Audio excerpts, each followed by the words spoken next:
আপনাকে দেখিলে নবী গো দোজখ হয়ে হারাম। ঠিক না ভাই? ঠিক। নবীকে দেখলে দোজখ হারাম হয় কিনা? আর জবান খুলে বলেন। পৃথিবীর মধ্যে, ইতিহাসের মধ্যে, কোনো কিতাবের মধ্যে, কোনো গাইডের মধ্যে, কোনো হাদিস শরীফের মধ্যে কি পেয়েছেন দুনিয়ার কোনো মানুষকে দেখলে জাহান্নামের আগুন হারাম হয়ে যায়? আছে? নাই। কিন্তু আল্লাহর নবীকে আল্লাহ পাক রব্বুল আলামিন এমন নূরানি চেহারার অধিকারী করে পাঠিয়েছেন, আমার নবীর নূরানি চেহারা মোবারক পৃথিবীর জমিনের কোনো বান্দা যদি একবার দেখে তার জন্য জাহান্নামের আগুন হারাম হয়ে যায়। হারাম।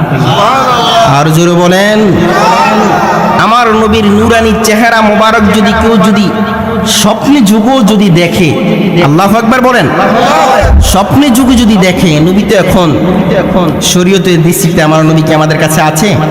নাই। কিন্তু হাকিকতের দৃষ্টিতে এখনো পর্যন্ত আমার নবী আমাদেরকে দেখতেছেন। কথা বলেন ঠিক কি না? আমার নবীকে কেউ যদি স্বপ্নে যুগও যদি দেখে তার জন্য জাহান্নামের আগুন হারাম হয়ে যাবে, জান্নাত ওয়াজিব। আল্লাহু আকবার বলেন। সেই নবীর পক্ষে দুরূদ সালাম পড়তে চাই কি চাই না?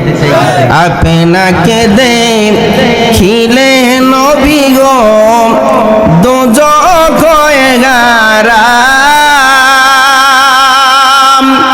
স্বপ্নেতে দিবেন দেখা, স্বপ্ন